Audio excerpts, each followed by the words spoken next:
I know it's been a while since I uploaded, and I will get to the reasoning why in this video. Today I thought I'd make a more personal video focusing on my anime journey, and maybe hear yours in the comments section below, or maybe in another video. This is a video I have been wanting to make for a long time, and have finally built up the confidence to put it together. Now, where did my anime journey begin? Sure, I could say it started out with the standards like Pokemon and Yu-Gi-Oh! Sure, I watched the shows and bought the cards, but my real journey at anime didn't even start with an anime. It wasn't until I was introduced to Avatar: The Legend of Aang. I was completely captivated by the realistic outcomes of war, the detailed artwork, and the family-like relationship between characters. It had a perfect ending too, filled with hardships and epic battles mixed with internal struggles. I wanted more shows like this. I remember one night I did a Google search on shows like Avatar, and the first one to show up was Fate Stay Night's 2006 adaptation. For someone who had never seen an anime, this show had me at the edge of my seat. It had magic, heroic characters like King Arthur and Hercules, and a solid ending. Unlike most shows I had come across beforehand, this show had 24 episodes, and not because it was cancelled, because it had concluded. In the past, I have come across too many shows like the Sarah Connor Chronicles that got cancelled too early for their own good. I wanted more shows like this. I continued searching for more shows. I came across shows that I still rewatch to this day, such as Angel Beats and Death Note. But I started to feel a bit self-conscious about what I was watching. No one else I knew watched these cartoons. I didn't think it was okay to watch them, so I was so very close to abandoning them. But I, by chance, chose to watch a show out of random selection. This show had done more than just entertain me. It spoke to me. It moulded me into the person I am today.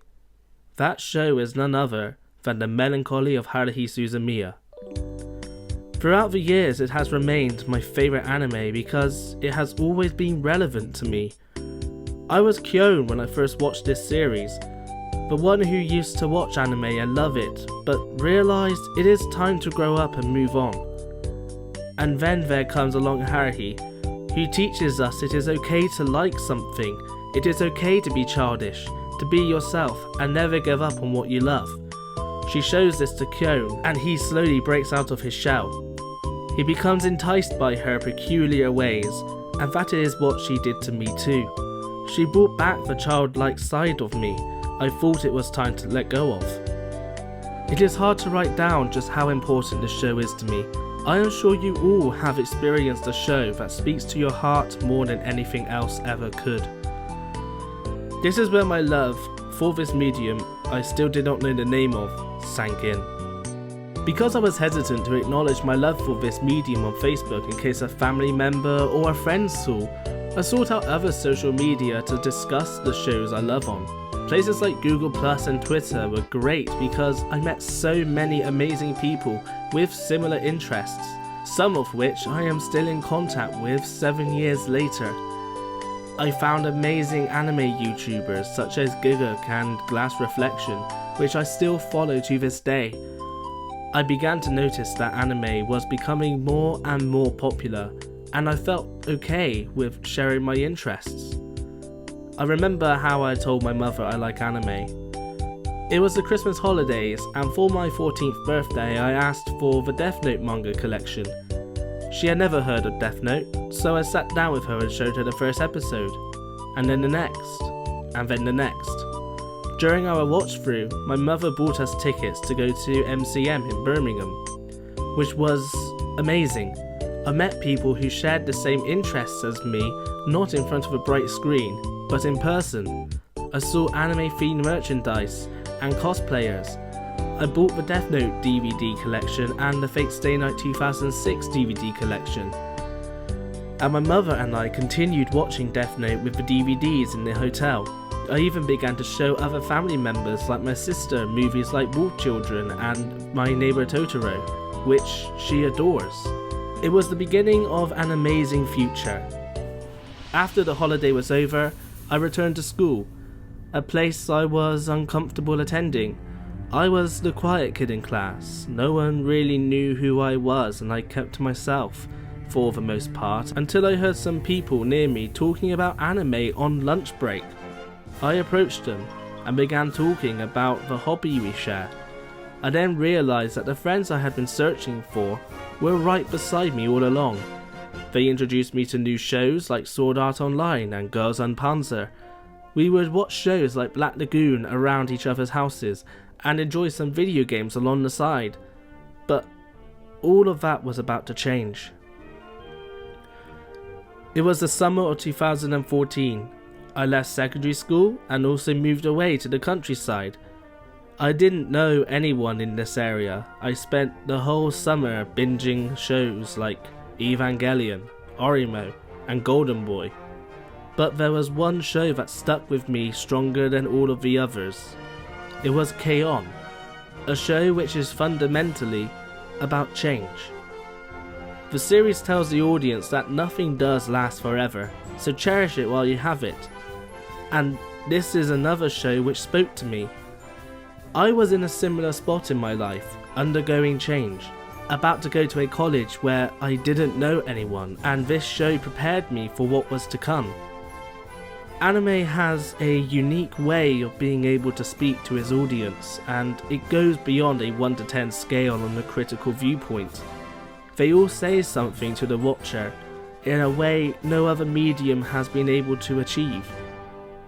On my first day at college during my break, I watched some Attack on Titan and someone tapped me on the back and asked if I was into anime. And quickly a group formed in college. Not everyone in the group liked anime, but it was a nice group for the most part. I have remained friends with most of these people too. During my college years, I was introduced to a convention. It is there that I met some of my closest friends, who I can discuss things we share interests in freely, talk about and participate in things like buying KFC dressed up as Levi, or running like Naruto through the town centre, all for the sake of sharing a love for the same medium. I watched my first anime in a cinema with these people. I party with these people and enjoy debates about anime, followed by discussing which Evangelion girl is best. It doesn't matter to us because we're doing what we should be doing, having fun. After 2 years, college finished. I moved on to university. I enjoyed the first term of uni. I met some people and I was enjoying the lessons. But I had to stop watching seasonal anime. It took 3 to 4 hours to travel to get to uni, and the other students became less and less friendly towards me as the year went on. It became a struggle. I often found myself avoiding uni and trying to make time to do something I enjoy, such as playing games or watching anime, to escape from the negativity thrown my way. I wanted to join the anime society but couldn't because my travelling hours wouldn't allow for it, and people continuously attempted to talk down about my interests. I never thought that people would be so cruel about something so subjective, and the more I began to become desperate to talk to people online about anime, I realised the online community had become saturated with anime watchers who have very elitist opinions about what people should be watching and enjoying. It was a new year and I had decided I had had enough and wanted my own way to communicate to other anime fans, expressing my views and yet understanding that other people will not share the same views. I wanted to use a platform to connect to people, and so I started this YouTube channel. I made videos discussing what I watched throughout last year, making videos reviewing shows, and even discussing why people believe their opinions are absolute. I started to feel better about my personal interests. My life and soul went into this channel until just before the summer holidays. I asked a lot of friends if they would like to take part in the Attack on Titan, the British series that I was directing. 25 of my friends agreed. They all had their roles, but it took 3 months to get all of the recordings in for the first episode. People left the project. I sacrificed a lot of my free time for this project, for it to be as brilliant as I could make it. Some people left for reasons such as work, which I'm fine with, but when it comes to people leaving because they're not getting paid or they don't feel like doing it, that just hurts. It was meant to be a fun little project, which turned into a chore. I wanted to spend time making the Abridged series and then spare some time for this channel alongside uni, but I couldn't do it. This eventually all crashed down on me, leaving my normal content to stop, the Abridged series cancelled, and failing my uni course. I felt low. I slowly picked up the pieces with help, which I am thankful for throughout the past few months. I moved back to my old town and am reunited with my friends from school again. I am retaking my first year of uni, to which the newer people are much friendlier than before. I am now able to join the anime society at uni, which introduced me to more fans of anime and even shows like Your Lie in April, which is an utter masterpiece. And now I find myself back here, making another YouTube video about something I love. Your Lie in April conveyed a similar message to me that Haruhi did. Arima was in a dark place after the people around him and his interest collapsed on top of him, until he met someone who taught him not to ignore it, but to embrace your life and take the good and the bad and cherish it. You only have so long after all.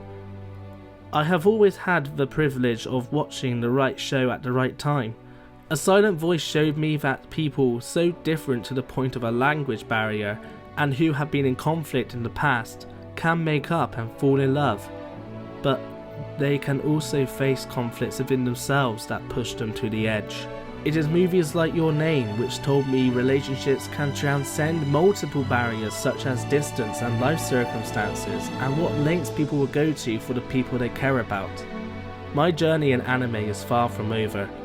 It's only been a 7-year journey for me and so much has changed.